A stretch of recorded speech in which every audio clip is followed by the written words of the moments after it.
Tiga. Oke, kita mulai. Assalamualaikum warahmatullahi wabarakatuh. Selamat pagi, salam sejahtera untuk kita semua. Selamat bertemu kembali di pelajaran kita hari ini, yaitu mata pelajaran ilmu penyakit penunjang diagnosa untuk kelas 11 ya. Hari ini kita akan melanjutkan materi yang kemarin yang sudah saya berikan kemarin. Untuk PPT-nya juga sudah saya berikan. Kita bahas untuk hari ini ya. Sebelum itu kita berdoa terlebih dahulu sebelum kita memulai pelajaran kita hari ini supaya diberi kelancaran, kemudahan dan kesehatan. Kita berdoa dipersilakan. Selesai? Ya, untuk hari ini kita mulai untuk pembelajarannya ya. Saya harap kalian udah belajar ya untuk materi-materinya, biar nanti untuk ini tinggal kalian dengarkan dan kalian cocokkan dengan apa yang sudah kalian pelajari gitu ya. Dan semoga kalian tetap mengikuti pembelajaran ini sampai selesai dan tetap semangat. Oke, kita mulai presentasi. Ini ya, kemarin sudah saya berikan untuk pembelajaran tentang anamnesis dan pemeriksaan fisik maupun pemeriksaan penunjangnya. Kita mulai. Kemarin sudah anamnesis, sudah kemarin sudah berikan pelajaran tentang anamnesis, yaitu wawancara. Kemarin pemeriksaan penyakit dengan cara anamnesis atau dengan cara wawancara, mencari data dengan cara wawancara untuk menentukan penyakitnya. Tujuannya kemarin juga sudah. Tujuannya ini untuk menentukan diagnosa sementara, diagnosa banding, untuk membantu penata laksanaan atau pertolongan pertama untuk pasien. Itu tujuan dari anamnesa. Itu langkah-langkahnya ini kemarin sudah saya kasihkan juga. Langkah-langkahnya yuk mencari data identitas terlebih dahulu, keluhan utamanya, riwayat perjalanan penyakitnya, riwayat penyakit terdahulunya itu apa, atau riwayat keluarga, keluhan penyakit keluarga juga bisa ini masuknya di sini. Riwayat pasien ketika dalam kandungan ini ketika untuk anak-anak ya, untuk anamnesis untuk anak-anak, tapi untuk dewasa biasanya ini jarang, apalagi lansia. Kalau tidak ada gitu tidak perlu, tapi yang penting yang ini ada, yang ini. Habis itu riwayat kelahiran ini juga kalau tidak ada tidak apa-apa, yang penting yang ini lengkap, sama riwayat makanan dan riwayat tumbuh kembang dan riwayat keluarga ini wajib ada. Riwayat keluarga ini maksudnya di sini apakah keluarga pernah ada yang menderita sakit kronis apa tidak. Nah ini nanti untuk sebagai pertimbangannya itu ya. Untuk identitas, nah identitas di sini yang ini. Identitas kemarin sudah saya jabarkan, yang wajib itu adalah yang ini semua. Nama, umur, jenis kelamin, nama orang tua, alamat, umur penduduk dan pekerjaan orang tua, agama dan suku bangsa. Ini wajib ada. Pekerjaan untuk pasiennya juga dicantumkan ya di sini, nama, umur, jenis kelamin, nama orang tua. Riwayat penyakit di sini juga harus ada. Keluhan utama, riwayat penyakit maksudnya keluhan utamanya itu apa, itu harus ada. Riwayat perjalanan penyakit tuh, ini patofisiologi. Untuk yang ini mungkin agak sedikit nanti larinya ke ilmu kedokteran nanti, tapi ini yang penting kalian tahu riwayat perjalanan penyakit, dari kapan penyakit itu muncul, gejala itu muncul. Kalau kita di keperawatan hanya itu saja biasanya pertanyaannya. Oke, kita lanjutkan ke bagian pemeriksaan fisik. Pemeriksaan fisik kemarin sudah saya jabarkan tentang keadaan umum. Keadaan umum di sini ada 3 yang diperiksa. Yang pertama itu kesan keadaan sakit, maksudnya ketika pasien itu datang, kita lihat pasiennya itu keadaannya seperti apa. Itu kesan keadaan sakitnya. Contoh pasien merintih kesakitan, nah itu keadaan umum, kesan keadaan sakit maksudnya. Contoh pasien tidak sadarkan diri, nah itu kesan keadaan sakit. Pasien tidak teriak, nah itu juga kesan keadaan sakit. Itu maksudnya ke sini. Habis itu kesadaran di sini ya tentang tingkat kesadaran manusia. tingkat kesadaran manusia itu yang kemarin sudah saya jabarkan juga. Untuk penilaiannya nanti sendiri ya, tapi untuk tingkat kesadarannya itu ada 5. Yang pertama itu adalah kompos mentis, paling awal atau yang paling sadar, kompos mentis, apatis, somnolen, delirium, stupor atau sepuro koma dan koma. Mohon maaf, ada 6 jumlahnya, saya klik. Habis itu 3, kesan status gizi. Kalau untuk kesan keadaan sakit ini apakah sakit ringan, sedang atau berat. Untuk ringan, sedang atau berat ini ada penilaiannya, tapi kita hanya menentukan pas pasien itu datang seperti apa. Itu kesan keadaan sakit biasanya nanti. Ini kesadaran ya. Yang pertama itu kompos mentis, apatik, somnolen, delirium, stupor. Delirium ini naik di bawah somnolen ya. Stupor atau sepuro koma, habis itu terakhir koma atau tidak sadarkan diri. Kompos mentis sadar penuh, apatik acuh tak acuh, somnolen istilahnya itu somnolen paling gampang bahasanya itu ngawur, delirium itu ngelindur asal tidak ada respon jelas. Maksudnya tidak ada respon yang jelas itu ditanya apapun jawabannya keliru, tidak sesuai dengan pertanyaan. Nah, itu delirium istilahnya. Stupor dia tidak ada responnya hanya sedikit. Mau dipukul seperti apa, contoh kalian tidur, kalian ditepuk-tepuk, kalian tidak bangun, kalian diteriak-teriakin tidak bangun. Ketika kalian dicubit, kalian hanya gerak saja, cuma menggerang saja kayak orang ngorok kayak gitu. Nah, itu namanya sopor, stupor atau semikoma. Terakhir koma, tidak sadarkan diri sama sekali, tidak ada respon sama sekali, ada nafas, ada detakan jantung, tetapi ketika diberi respon disuruh untuk bangun tidak bangun atau tidak ada respon sama sekali. Itu ya untuk kesadaran, kemarin sudah saya jelaskan.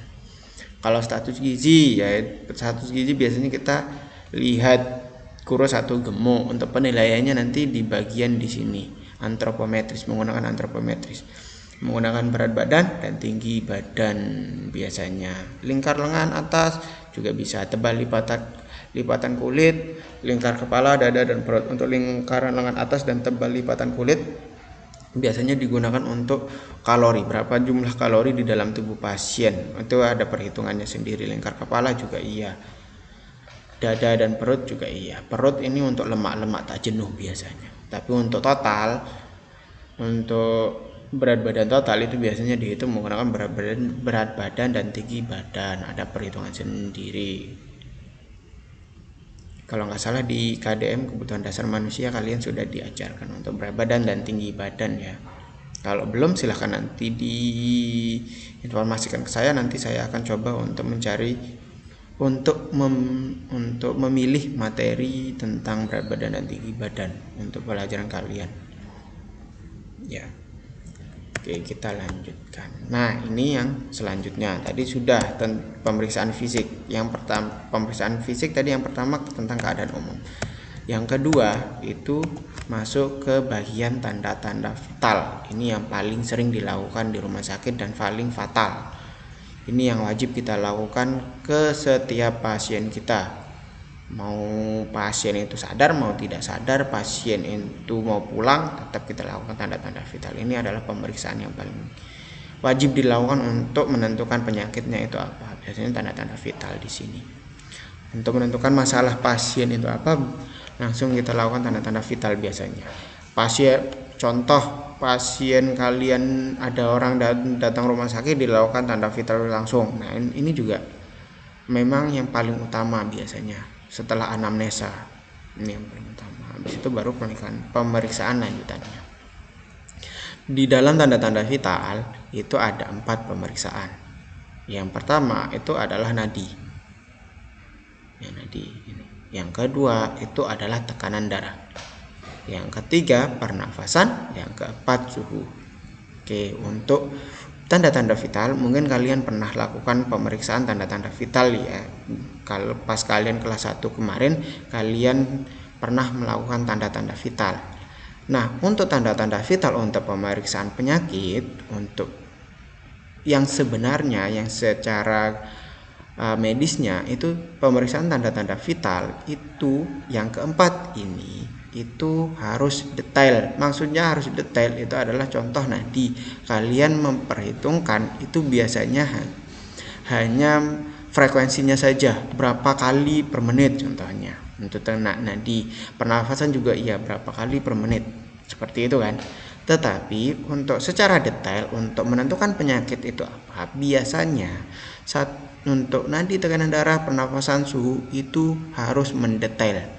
Ada beberapa yang harus diperiksakan di bagian nadi, di bagian tekanan darah caranya, untuk pernafasannya juga.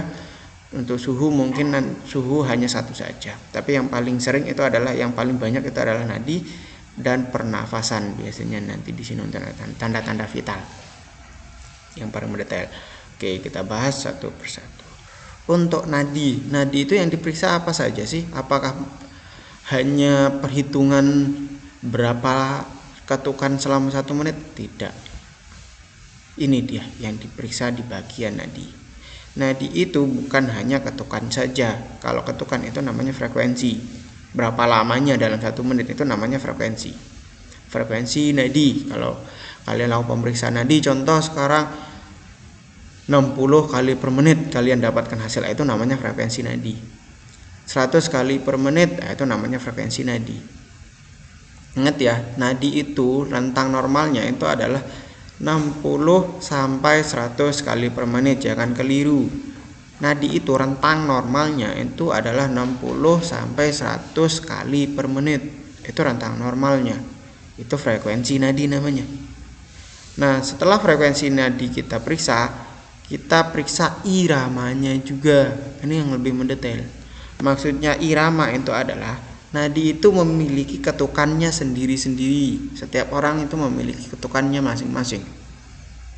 Yang paling normal untuk irama nadi itu adalah dalam waktu 1 detik itu biasanya itu 1 ketukan.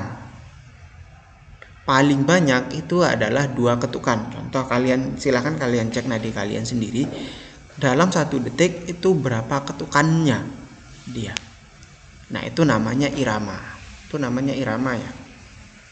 Nah, yang paling normal itu ketukan yang paling bagus itu adalah ketukan seperti detakan jam.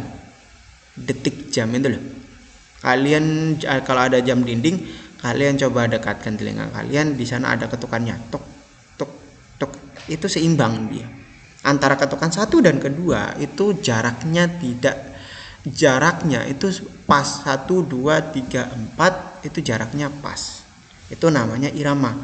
Terus ada Bapak yang tidak seirama? Ada. Ketukannya itu kadang-kadang cepat, kadang-kadang lambat. Dalam waktu perhitungan dalam 1 menit itu, contoh kalian lakukan pemeriksaan, silakan kalian cek pemeriksaan nadi kalian. Ini biasanya baru bangun yang kalian, atau enggak kalau habis olahraga. Ketukannya itu ketika kalian lakukan pemeriksaan, ketukan 1 sampai 5 itu normal. Tetapi nanti ketika ketukan ke-5 itu biasanya agak sedikit cepat. Terus lambat lagi. Itu biasanya itu irama, itu yang agak kurang normal. Normal ya bisa dikatakan normal, tetapi yang tidak dikatakan normal itu seperti apa Pak? Ketika iramanya benar-benar berubah drastis. Maksudnya berubah drastis ketika ada ketukan nadi, ketika kalian periksa ketukannya itu 1, 2, 3, 4, 5, berhenti sebentar, sekitar 1 detik dia berhenti, tidak ada detakan, terus ada ketukan lagi. Nah, itu ada masalah. Dan ketika terakhir tiba-tiba cepat, nah ini masalah. Ini biasanya ada masalah, entah itu di bagian jantung, entah itu di pembuluh darah. Biasanya itu ada masalah. Makanya nadi itu bukan hanya frekuensi saja yang diperiksa, tetapi iramanya juga diperiksa. Ya, itu ya untuk irama. Untuk irama di sini saya akan kasih beberapa ketukan irama ya. untuk nadi untuk orang yang baru bangun tidur. Untuk orang yang baru bangun tidur itu iramanya agak sedikit cepat. Biasanya dalam 1 detik itu 2 sampai 3 ketukan. Biasanya. Silahkan kalian cek sendiri, atau kalau orang habis olahraga itu biasanya cepat dia. Pokoknya hampir dalam waktu 1 menit itu biasanya 110 sampai 120. Itu masih ambang normal ya, karena ambang wajar karena habis olahraga, apalagi orang lari. Biasanya ketukannya cepat. Dalam 1 detik itu 3 sampai 4 biasanya ketukan nadinya. Ada juga yang cepat kayak gitu, cepat iramanya. Kalau habis kalian duduk terus langsung berdiri, nah ini ketukannya agak kadang-kadang cepat, kadang-kadang lambat yang seperti ini. Biasanya ketukannya gini, tapi tiba-tiba cepat. Biasanya seperti itu. Itu ketukan untuk irama nadia. Habis irama yang kita periksa baru kualitas nadinya. Maksudnya kualitas keras enggak sih? Ketika kita lakukan palpasi, pemeriksaan nadi itu menggunakan palpasi perkusi ya. Rabaan atau tekanan untuk ketukan. Habis itu baru kualitas nadi. Nah, ketika kita raba nadinya itu keras apa tidak terasanya, lemah apa tidak terasanya. Karena setiap orang itu ada yang lemah, ada yang keras, ada yang biasa-biasa saja, tidak terlalu keras, tidak terlalu lemah juga ada. Yang paling normal biasanya yang seperti itu. Tetapi yang paling keras, itu bagus itu sebenarnya. Nadinya yang paling bagusnya itu. Karena pembuluh darahnya masih berjalan dengan baik. Tapi yang agak sedikit lemah, ini biasanya yang harus diwaspadai.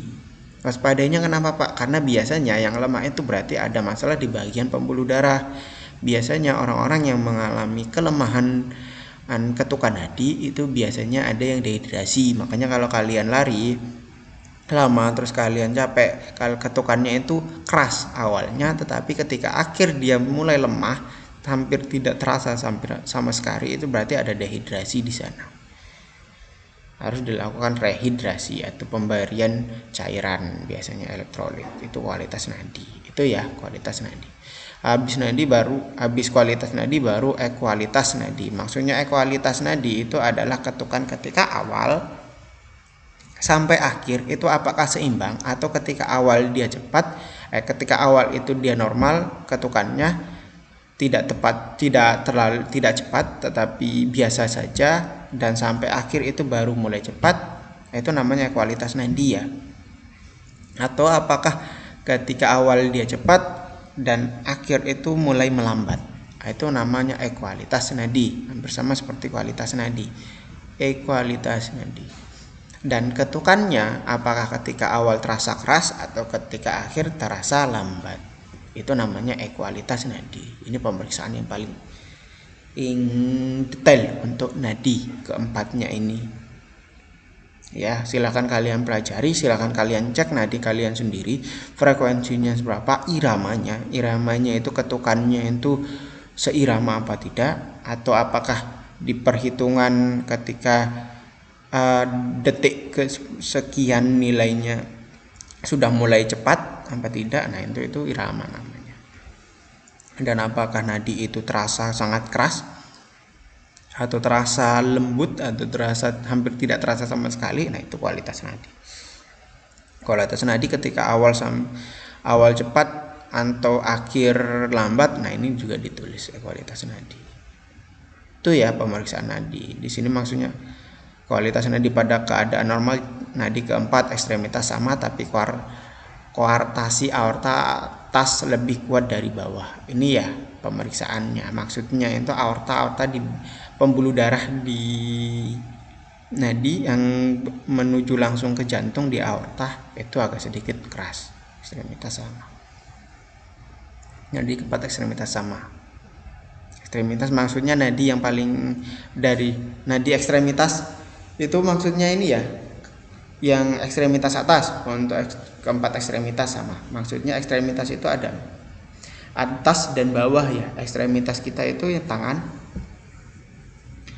Kalau dari bagian yang ke atas itu yang dimulai dari pinggang ya. Nadi yang dimulai dari pinggang itu nadi ekstremitas namanya. Itu namanya ekstremitas atas, dimulai dari pinggang sampai tangan, leher sampai kepala.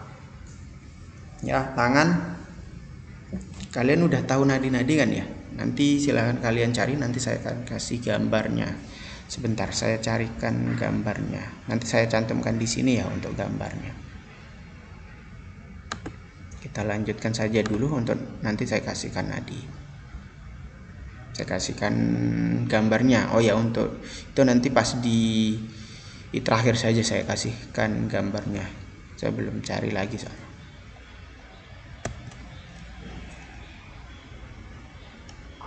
Habis itu baru masuk ke tekanan darah. Ini ya tanda-tanda vital. Itu tadi nadi. Habis itu baru masuk kita ke tekanan darah. Untuk tekanan darah pemeriksaannya itu adalah, kalau tekanan darah yang biasa kita lakukan itu hanya satu kali satu sewaktu ya istilahnya.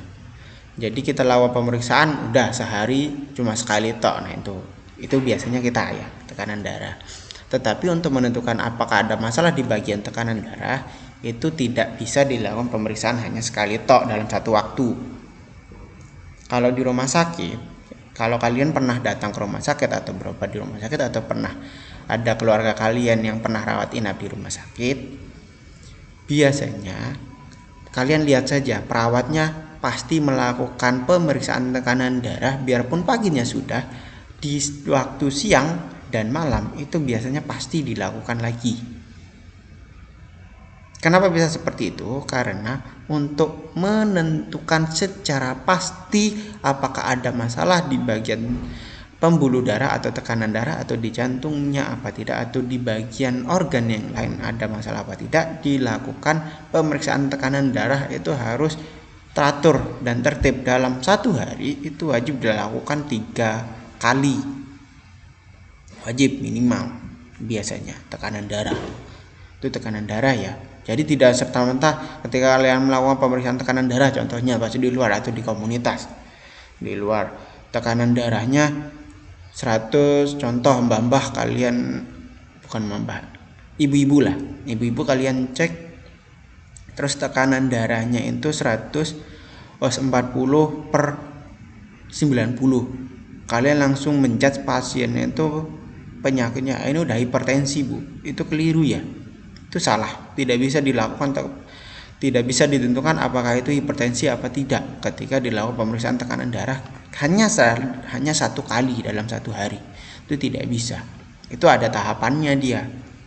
Nah tahapannya itu harus dalam satu hari itu harus 3 kali pemeriksaan, dan dalam pemeriksaan ketiga yang 3 kali itu apakah ada perubahan apa tidak, nah itu baru kita tentukan ada masalah apa tidak. Tapi kalau hanya baru sekali kita lakukan pemeriksaan tekanan darah dan itu baru tidak bisa dikatakan ada masalah apa tidak. Tetapi bisa kita simpulkan kalau seperti itu tidak normal. Untuk tekanan darah normalnya, ingat ya, paling normal itu adalah 130/80 mm Hg.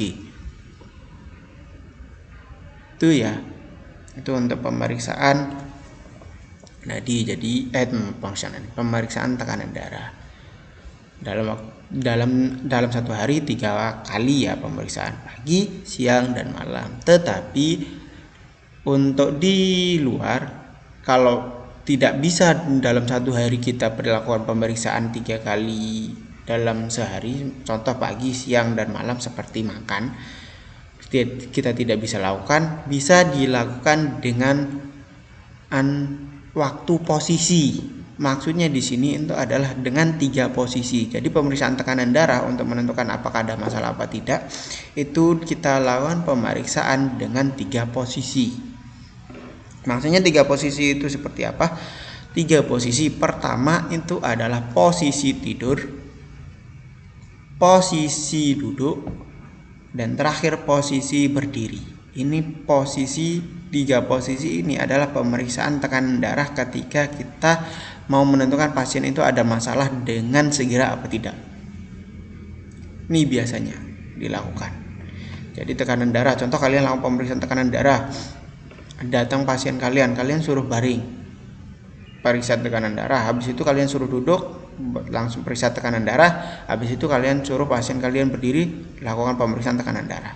Nah, ketika kalian lakukan pemeriksaan itu tiga-tiganya, kalian hitung, kalian lihat apakah ketika duduk, ketika tiduran, ketika duduk, ketika berdiri itu perubahannya drastis.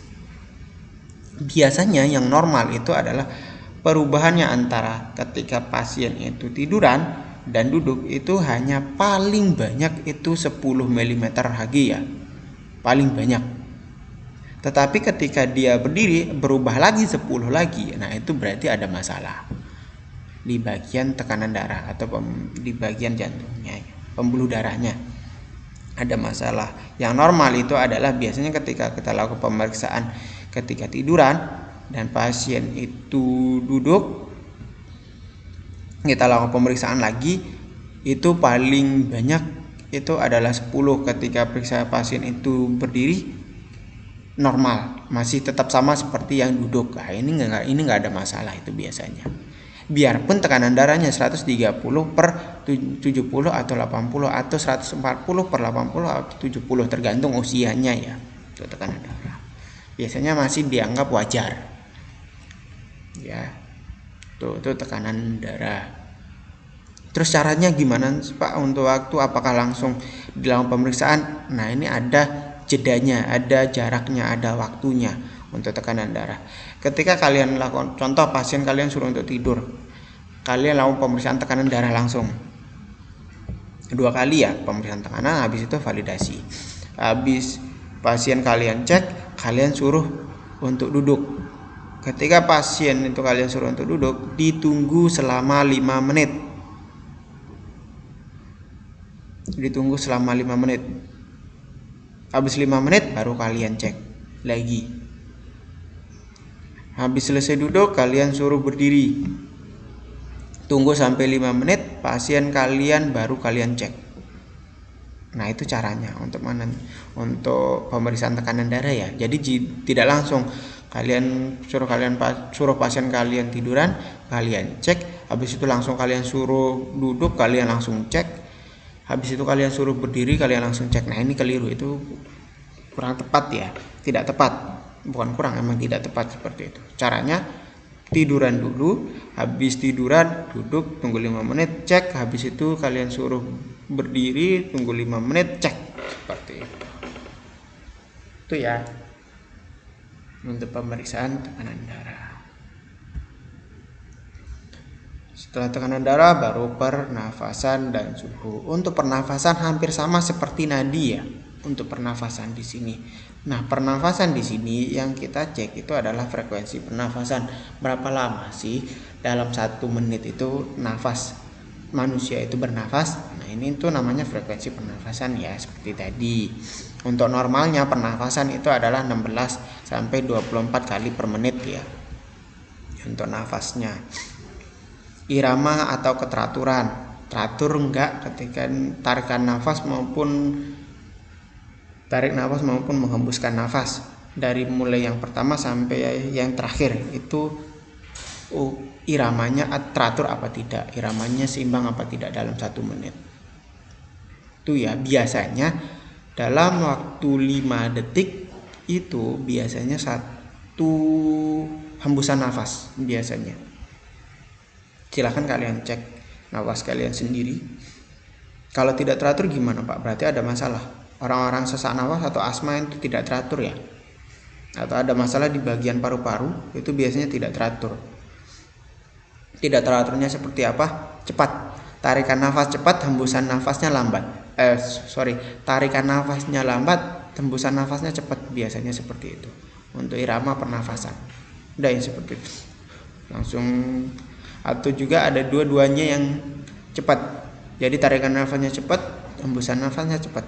Biasanya yang normal ketika kalian melakukan tarikan nafas itu kalau normal ya, ketika kalian biasa saja diam nonton atau santai rileks, itu biasanya kalian tarik nafas itu hanya 3 detik. Hembusan nafas itu kalian hanya 2 detik biasanya. Tetapi untuk sesak nafas beda. Untuk sesak nafas hanya 1 sampai 1,5 detik saja tarikan nafas, 1,5 detik saja untuk hembusan nafas. Biasanya seperti itu. Untuk sesak nafas, kalau ada yang sesak nafas ketika dia asma, kambuh asmanya biasanya seperti itu dia. Atau ada masalah paru-paru, contoh perokok itu ketika dia tarikan nafasnya berubah-ubah ya. Dia tarik nafas ada yang 3 normal, tetapi nanti ada beberapa waktu nanti tarikan nafas ketika dia hanya 1 sampai 2 detik saja tarikan nafas. Itu untuk perokok ya, karena paru-parunya udah ada yang bermasalah biasanya di sana. Terus yang ketiga, kedalaman. Maksudnya kedalaman di sini ketika kita lakukan pemeriksaan nafas, tarikan nafasnya itu sampai benar-benar dalam apa tidak? Sampai tulangnya itu masuk ke dalam, tulang dadanya itu sampai kelihatan sampai masuk banget apa tidak? Nah, ini biasanya ada masalah di bagian paru-paru. Biasanya kalau yang seperti itu ada 2 masalah. Kalau kelihatan seperti itu ya, ada 2 masalah yang paling dianggap pasti. Yang pertama itu adalah penyakitnya itu biasanya TBC, orang-orang TBC atau pneumonia. Beda penyakit ya ini, TBC sama pneumonia. Tapi untuk gejalanya hampir sama. TBC itu biasanya ketika dia tarik nafas, dadanya itu tarikannya sampai benar-benar ke dalam, sampai tulangnya itu hampir bengkok ke dalam. Kelihatan banget sampai kurus, tulangnya sampai muncul. Kelihatan dalam banget gitu. Itu tarikan, itu kedalaman. Kayak yang paling normal itu ketika kita tarik nafas ya biasa aja, dada kita ngembang kepisnya biasa aja. Tetapi untuk yang tidak normal itu biasanya tarikan dadanya itu sampai ke dalam banget, ngembangnya itu pun tidak sampai kelihatan sampai ngembang gitu lah. Itu kedalaman. Untuk tipe atau pola pernafasan, ini maksudnya hembusan nafasnya sampai tarikan nafasnya itu keras apa tidak, itu tipe atau pola pernafasannya. Itu pola pernafasan. Ini untuk cara pemeriksaannya you bisa duduk atau tiduran. Untuk cara pemeriksaannya seperti ini ya. Untuk cara pemeriksaan pernafasan yang paling tepat itu kalau bisa pasiennya itu duduk. Kalau tidak bisa duduk, kalau bisanya hanya terlentang, kalau kalian di rumah sakit dan pasien hanya bisa terlentang, tidak usah menggunakan bantal biasanya, yang paling sesuai tepat. Tapi kalau pasien diambil bantalnya ternyata pasiennya pusing, ya nggak apa-apa pakai bantal. Yang penting ketika dalam pemeriksaan bukan langsung tangan kalian di dadanya, tetapi minta tangan pasien kalian untuk menyilang, megang seperti ini. Boleh 1 tangan atau dua-duanya. Yang paling pas itu adalah dua-duanya. Dan usahakan pasien itu tegak antara dada, leher itu sejajar biasanya. Kayak gini tegak aja. Dada sejajar. Pegang di bagian sini. Itu kalian raba. Bukan ditekan ya. Kalian nggak perlu tekan. Kalian rasakan aja ngembang kempisnya. Itu untuk pernafasan. Yang ngembang kempisnya. Berapa kali dalam 1 menit. Biasanya duduk. Kalau duduk jangan sampai pasiennya kalian senderan. Kalau senderan seperti ini agak keliru.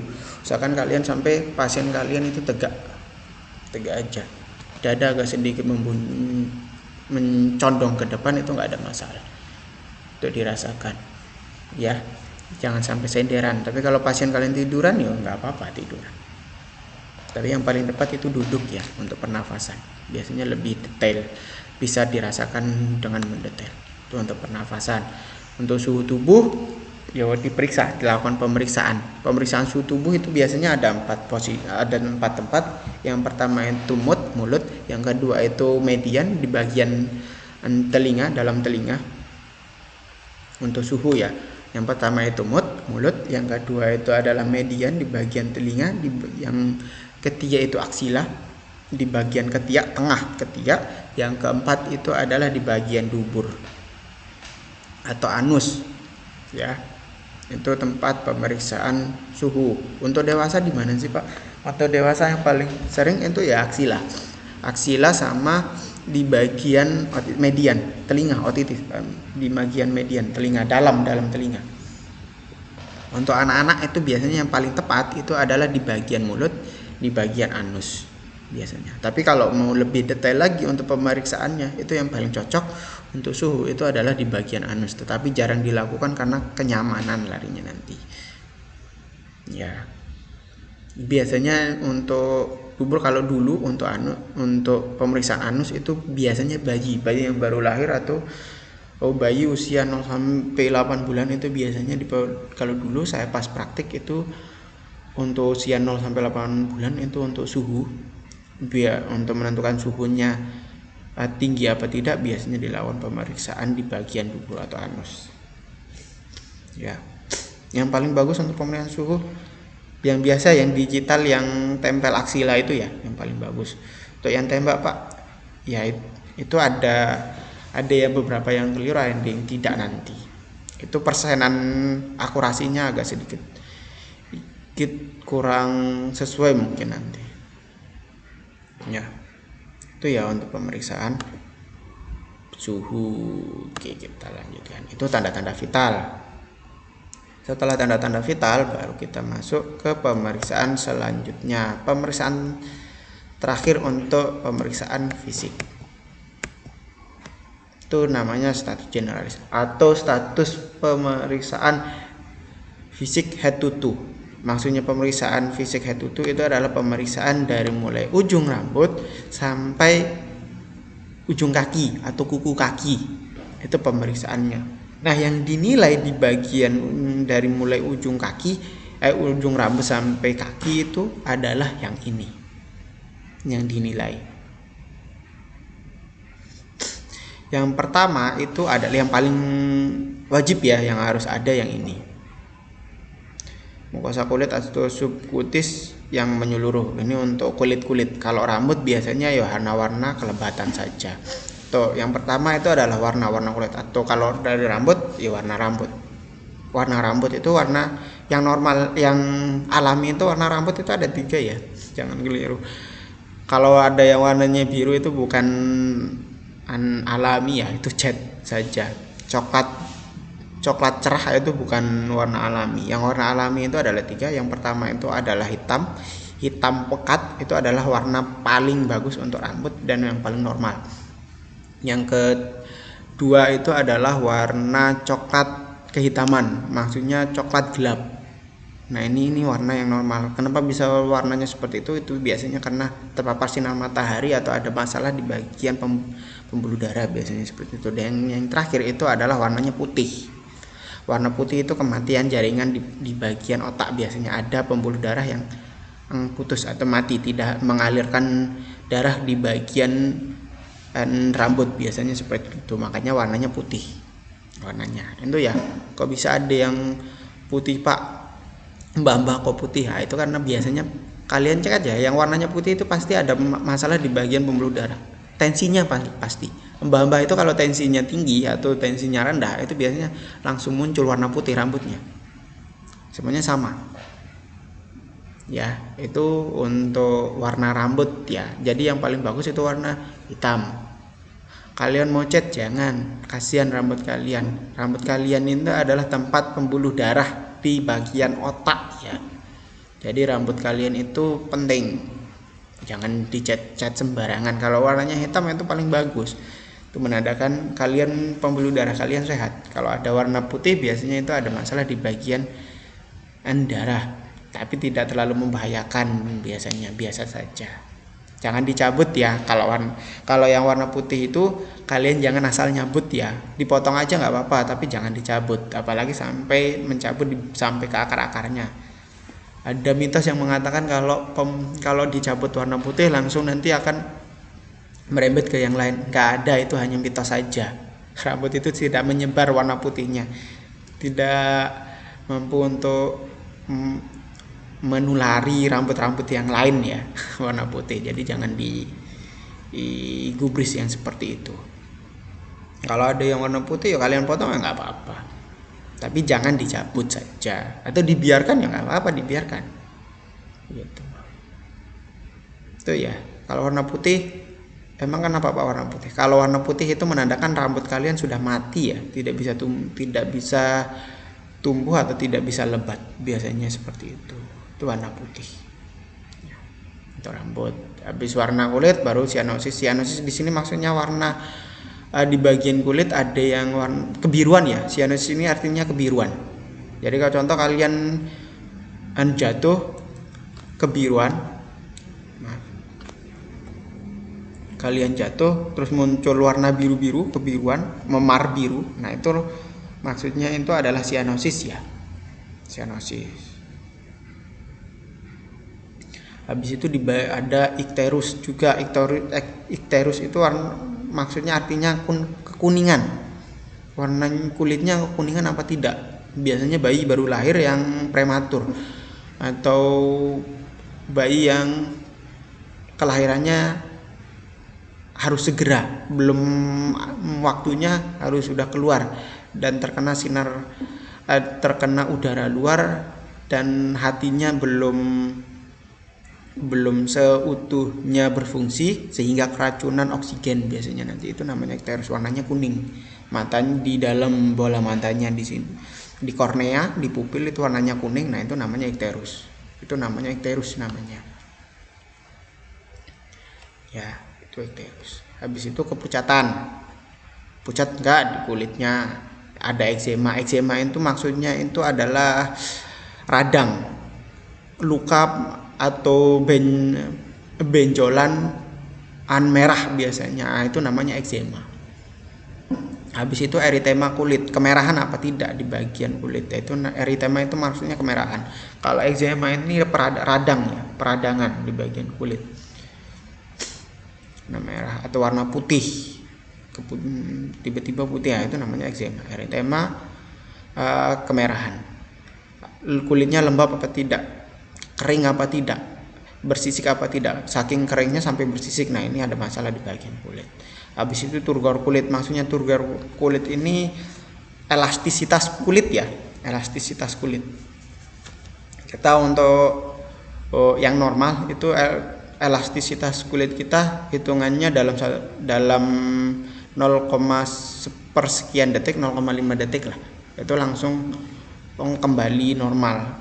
Saya kasih contoh di tangan ya, yang paling sering diperiksa di bagian tangan atau di bagian perut, di bagian sini. Ini kalau kita cubit, kita tarik sampai ke atas, kita lepas langsung kembali, ini normal. Ini namanya turgor kulit.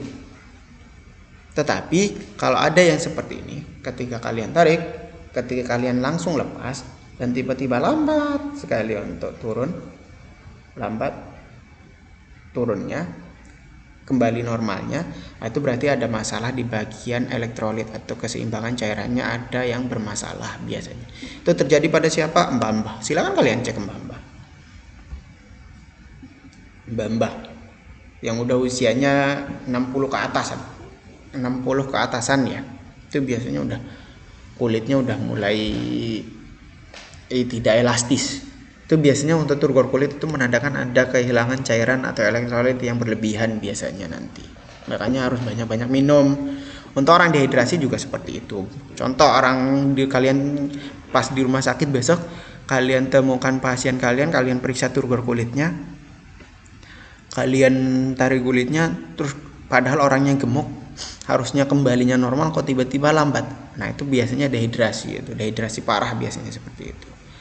Habis itu pemeriksaan perdarahan kulit, ada petikai ini maksudnya perdarahan di dalam. Kalau ekimosis ini perdarahan sampai keluar, maksudnya sampai keluar itu bukan keluar muncrat keluar ya, ekimosis, tapi di bawah kulit atau di bagian bawah epidermis. Kulit itu kan ada 3, epidermis, dermis, sama dermis. Itu ya, ada 3. Tapi di bagian kulit paling luar, itu istilahnya untuk ekimosis. Kalau petikai itu sampai dermis dia. Perdarahannya hanya di bagian dermis saja kelihatan. Contoh kalian lihat tangan kalian tidak benjol tapi kok ada hitam-hitam merah awalnya terus tiba-tiba hitam. Nah, itu berarti petikai. Kalau ekimosis itu biasanya merah pekat, biasanya di tangan kita di luar, bukan merah karena eritema ya, beda. Eritema ini biasanya karena gatal-gatal merah, muncul kemerahan biasanya. Kalau ekimosis nggak ada terasa apa-apa, tiba-tiba merah aja di dalam, nah itu ekimosis namanya. Itu ya untuk status generalis atau pemeriksaan fisik. Yang diperiksa itu apa saja sih di bagian pemeriksaan head to toe? Nah ini kepala, muka, mata, telinga, mulut, leher, toraks atau dada, paru-paru, jantung. Paru-paru ya di sini ya pemeriksaan tadi, pemeriksaan pernafasan. Jantung pemeriksaan detakannya. Abdomen pemeriksaan di bagian perut. Habis itu hati di bagian kanan atas abdomen.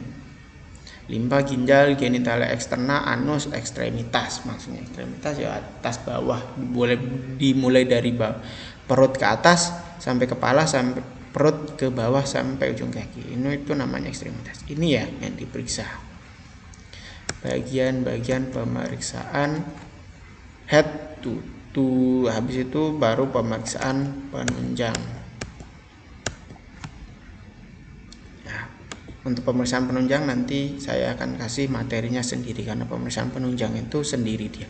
Nanti di bagian pemeriksaan laboratorium biasanya nanti kita masuk di bagian laboratorium. Ini sampai di sini dulu ya untuk pembelajaran kita hari ini. Jika ada pertanyaan, kalau ada yang ingin ditanyakan silahkan bisa langsung tanyakan ke saya atau bisa tulis komen di bawah sini. Untuk absensinya nanti silahkan lihat di deskripsi, di situ sudah saya cantumkan untuk absensinya. Kalian tinggal klik saja nanti sudah masuk ke bagian absensi. Di sana sudah ada absensinya. Itu ya.